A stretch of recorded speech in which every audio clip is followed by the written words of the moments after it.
Busy day coming up today, and you can see it's 8:14 and it's 36 degrees out. Going to be a beautiful day today, so time to get out there and get going. Onions are going in today, and I'm going to be smoking a bird.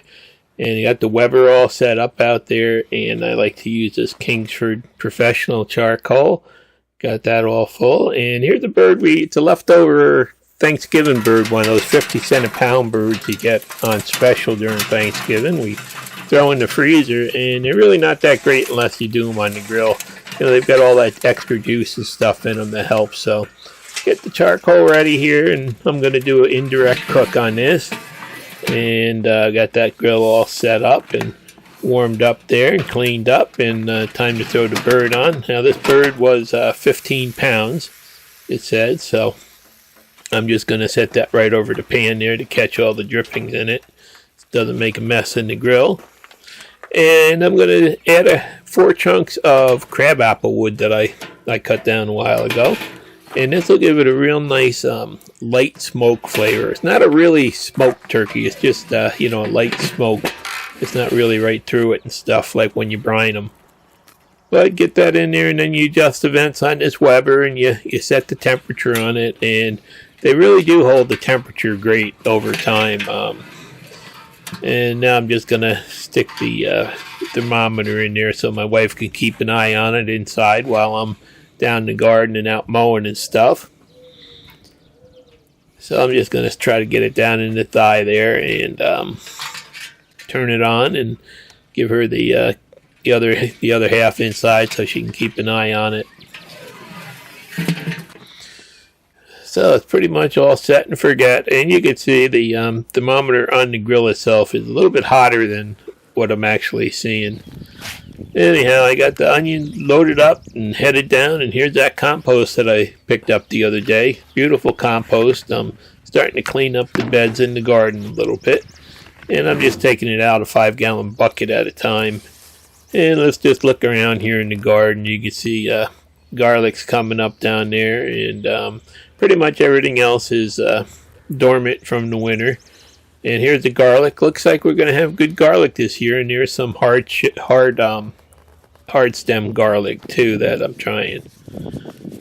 So this here, I've decided to let a couple of onions stay in the cup. I've got like 3 to 4 onions in each cup, and I'm just going to break them up. These are the Alyssa Craig onions that I had really good luck with last year. And I'm just going to stick them all in the ground now. Just use this little straight edge here to try to get them in a row, and just try to fill this bed up. And they are predicting really crummy weather the rest of the week, and possibly really a frost coming up and stuff like that. I think these are going to be hardy enough to make it. We'll see. Hopefully they are. But you can see I'm just breaking up the cups and planting the individual onions probably about 5 inches apart in each direction. And I'm not sure if this is going to, set them back by damaging the roots some when you pull them apart, but only one way to find out. So I'll know in a couple weeks. So it's actually a beautiful day today. It's going to hit 60 degrees, and we took the turkey out about a week ago to defrost, so we had a plan ahead, and it looks like we did pick the right day. So there's the one bed of onions all done, and then there's the other bed I had prepared. I put like 3 inches of new compost on there and turned over the old stuff. And I picked up some red onion sets here I'm going to put in too to finish filling that half of a bed. They don't really look that good. They look kind of old and dried out, but we'll see. You never know these days. Usually you get like nice plump ones, but that's not what they had at Country Max this time. I just got them in, and you can see the onions are all done now. So, that was one of my tasks for today. And now I got to start turning over the beds by the fence here to get them ready for start some peas. And I just do a little bit at a time and then take a break and do a little bit because I hurt so bad anymore. And there are some leaves and stuff in there. And so it should make some nice compost in there too. So I'm just gonna, turn it over a little bit at a time here, and then I'm gonna I'm just moving that compost 5 gallons at a time, and just put about 3 to 4 inches of compost to top off the beds here. They really needed a good compost topping. So,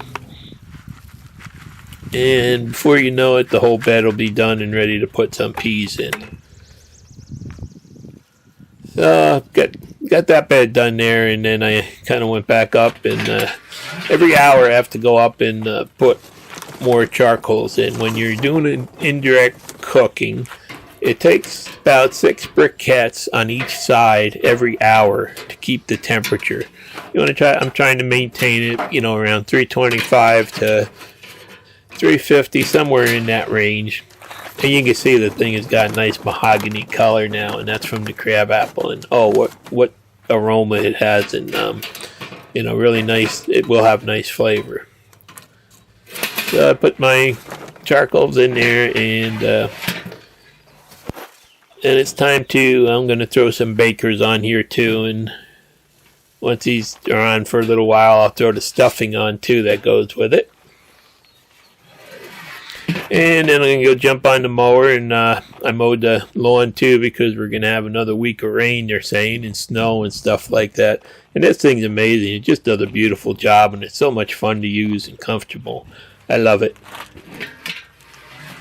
So it looks like inside the temperature says it's correct, so time to come out and check it with the I got that long thermal pop.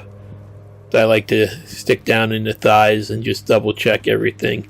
You want to make sure a turkey is done to at least 165. So I double check it, because sometimes the thighs can be tough to get up to temperature, but everything's perfect, ready to go. So I'm going to bring the turkey in, and I'm just going to leave the stuffing and potatoes on. Take the top off the stuffing, let that dry up a little bit, and give them a couple more minutes. And of course, they bring the bird in, and guess who's out big? And he wants a little piece of turkey, and she loves it. Doesn't ask for a lot, but she does love her turkey. And you can see this bird is just gorgeous, like a dark mahogany color. It smells so good, and the flavor is so good. So I just wanted to show you, you can basically cook anything on one of these Weber grills. And now I have my onions in and ready to go onto the peas and stuff like that this week, hopefully. And it's finally time to get out there, and boy, this thing was good. We did enjoy it for dinner tonight. So that's it. Thanks for watching. Please subscribe.